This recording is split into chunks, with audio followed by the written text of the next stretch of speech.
manifestation pour la montée des couleurs. Envoyez.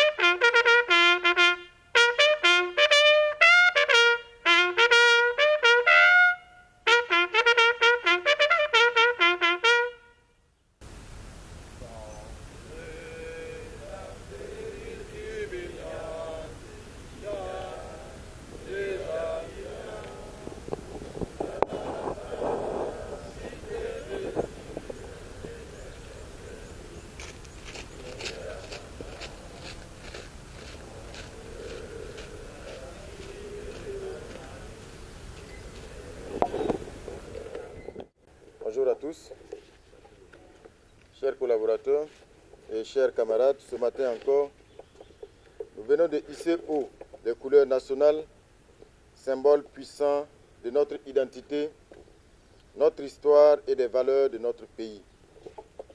Le drapeau doit nous rappeler à chaque instant les obligations et les devoirs qui s'imposent à nous. À chaque fois que nous hissons haut les couleurs nationales, c'est dans le but de perpétuer le souvenir de nos vaillants guerriers qui sont tombés sur le champ de la bataille pour le salut de la patrie. C'est également pour rendre hommage à nos forces de défense et de sécurité qui, jour et nuit, défendent notre pays contre la ruée des barbares et leurs parrains qui nourrissent le funeste dessein de nous maintenir durablement dans la servitude. La meilleure manière pour nous de rendre hommage à nos martyrs, c'est en suivant le grand exemple qu'ils nous ont laissé, être engagés et se donner complètement et sans réserve aucune pour la souveraineté de notre pays. C'est pourquoi ce matin, je voudrais vous réitérer cet appel à se donner dans un esprit de sacrifice, dans le travail, l'ordre et la discipline pour le développement de notre pays. Autant au front, des filles et des fils du pays veillent pour la restauration de l'intégrité territoriale de notre pays, de sa dignité et de sa fierté, autant dans les bureaux nous devons déployer les mêmes efforts pour rendre notre pays prospère. Chers collaborateurs, chers camarades, une rétrospective de l'année 2024 permet de relever plusieurs acquis engrangés avec la résilience, l'engagement et la détermination de l'ensemble du personnel de la primature. En fin 2024, le taux d'exécution physique des activités était de 87,20%, avec une amélioration de 3,2 points par rapport à 2023.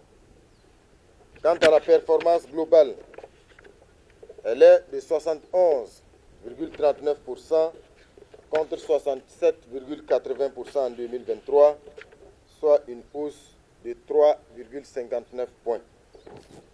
La dynamique d'amélioration de l'exécution des activités s'est poursuivie en 2025. Ainsi, au 31 mars 2025, le taux d'exécution physique du programme de travail annuel est évalué à 31,27%. C'est le lieu pour moi de vous féliciter pour ces résultats positifs et vous inviter à redoubler d'efforts car plusieurs défis subsistent et sont à relever pour une coordination encore plus active de l'action gouvernementale. Pour ma part, je peux vous rassurer de ma disponibilité à vous accompagner pour assurer la continuité de l'amélioration des conditions de travail et pour créer les conditions optimales d'exécution des activités programmées. Chers collaborateurs, chers camarades, le Conseil des ministres en sa séance du 3 avril 2025 a adopté le décret portant organisation, attribution et fonctionnement de la primature. Les mutations profondes dans la gouvernance de notre pays impulsées par le chef de l'État, le camarade capitaine Ibrahim Traoré, nous a conduit à relire l'organigramme dans l'objectif de mieux nous organiser de la manière la plus efficace et la plus rationnelle possible. L'adoption de ce décret se justifie par la volonté de refléter la dynamique de gouvernance engagée par le président du Faso, notamment par la prise en compte de certains enjeux et défis du moment.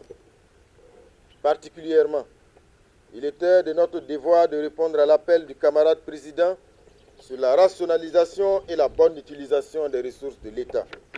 Dans ce sens, le décret innove non seulement par le transfert de certaines missions qui étaient portées par des structures attachées à la primature à des sectoriels, mais aussi et surtout par la suppression d'autres missions qui sont déjà prises en compte par d'autres entités administratives.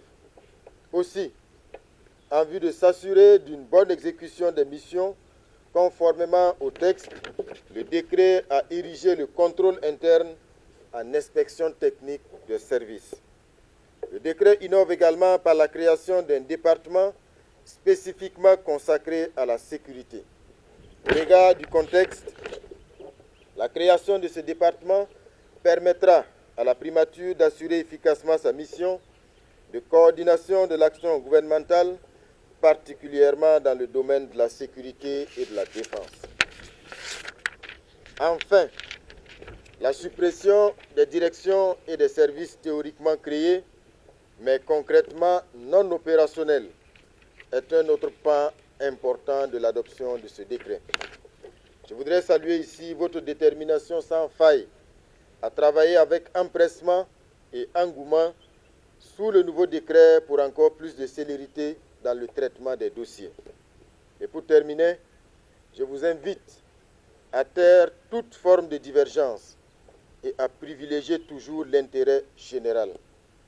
C'est seulement dans un élan commun que nous atteindrons les objectifs en marchant dans les sillons tracés par le camarade président du Faso.